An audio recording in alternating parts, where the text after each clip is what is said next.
This week's project is one that I've been wanting to get to for a long time, and now that spring is here, the timing couldn't be more perfect. So for this project, I've teamed up with craftsmen to help me bring the pergola to life.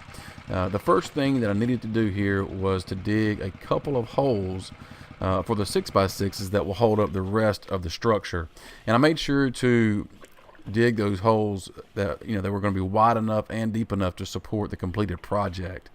And this is going to be placed right outside the patio, behind a small picket fence that separates the patio from the yard.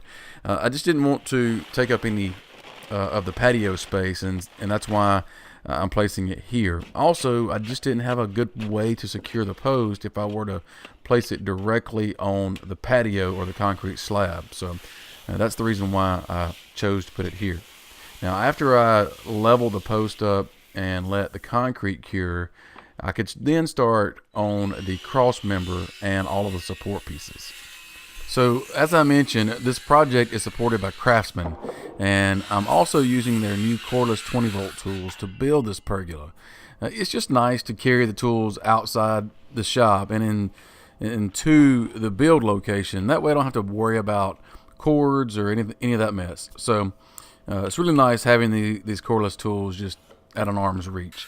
But speaking of the project, between the two main 6x6 posts is going to be a cross member, and from that cross member down to the post are going to be corner braces, and I'll drill through these corner braces with a 3/8 of an inch drill bit, or as in this case, I'm using what I call a bell hanger. It's just a longer drill bit, but it's 3/8 of an inch, and this is going to allow me to insert the bolts that will secure the support pieces to the main post and the cross member itself.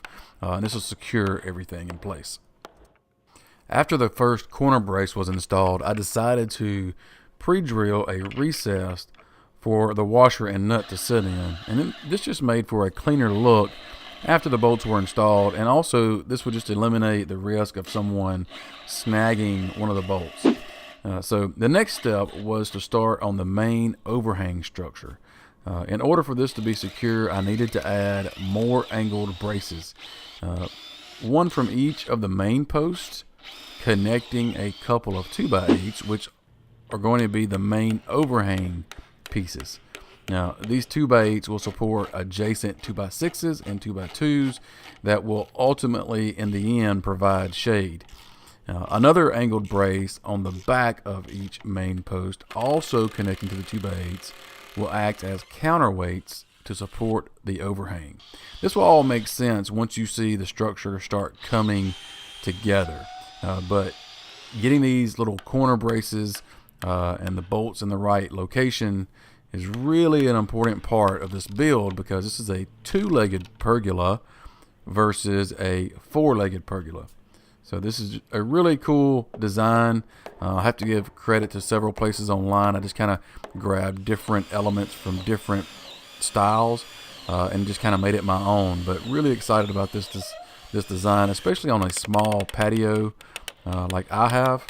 And this is going to fit in a smaller area where you don't have room for four main posts. Now, as you can see, these are the rear support braces acting as counterweights. This is an important part of the overhang. Without these braces in place, the overhang would likely sag over time.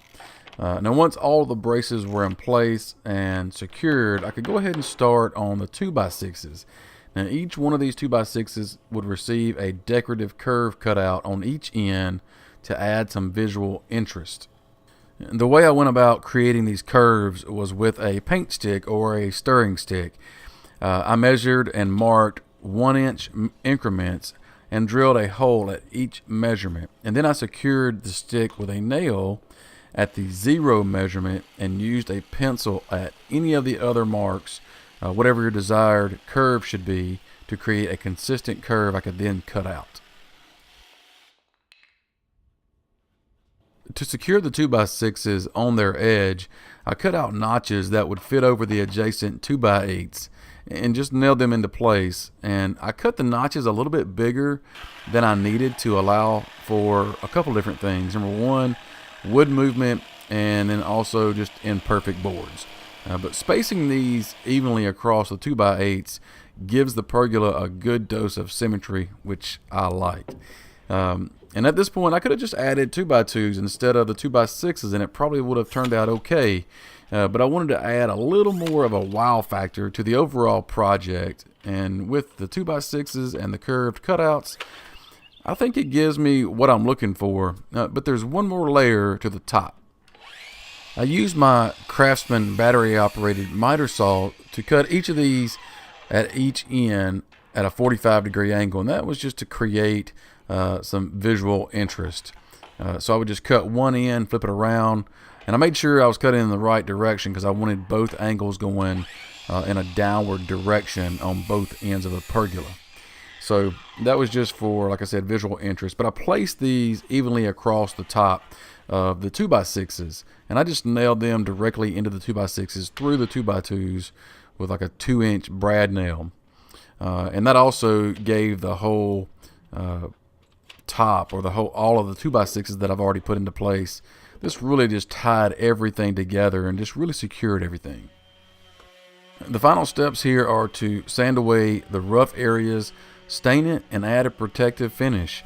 And with that, you can pretty much call this pergola complete.